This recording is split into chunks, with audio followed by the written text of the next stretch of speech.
I want to acknowledge the individuals standing beside me.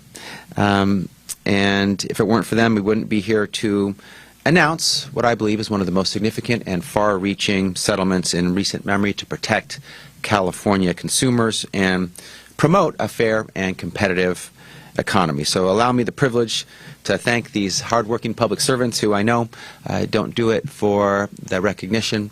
They do it because it's the right thing to do to help people they may never know and may never know them, but to make sure that they are able to participate in a competitive economy free of any manipulation or undue influence.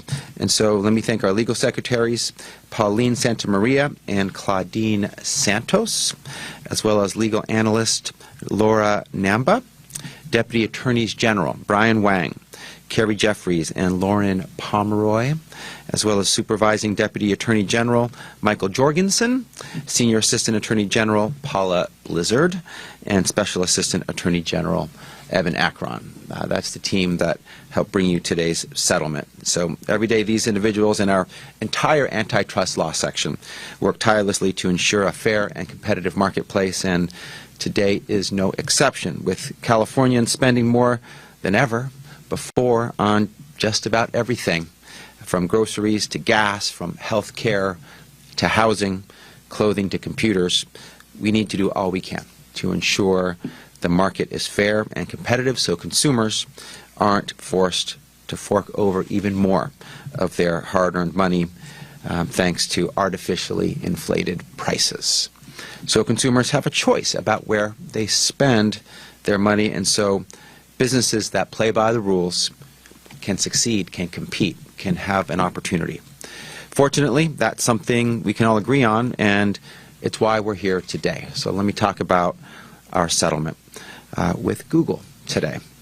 The attorneys general from all 50 states, the District of Columbia, and the territories of Puerto Rico and the Virgin Islands have worked together to reach an extraordinary $700 million settlement with Google to rectify anti-competitive behavior that has unlawfully maintained the company's monopoly of the Android App Store. And let me just pause there for a moment, because almost never do you have every state and the territories working together. Multi-state, bipartisan. Let me emphasize that again, bipartisan. And unfortunately, that's more rare than common these days. But when it came to holding Google accountable and changing its behavior and making sure there was appropriate payments to consumers who were hurt, there was vast agreement across states and across parties. So because anti-competitive behavior violates federal and state antitrust laws, and that includes preventing other app stores from being preloaded on Android devices. That means buying off companies who may have launched rival app stores to Google Play Store, and creating technological barriers to deter consumers from directly downloading apps to their devices. They made it extremely difficult for consumers to have options, for consumers to have options that would reduce price, and they essentially effectively maintained a monopoly and gouged consumers and developers in the process. At the expense of consumers, Google has been limiting user options. They've inflated prices for in-app purchases by requiring consumers to pay third-party developers, not directly, but through Google, which takes a large commission, 30% generally. Google created an unfair marketplace designed to funnel profits back to the company at the expense of consumers.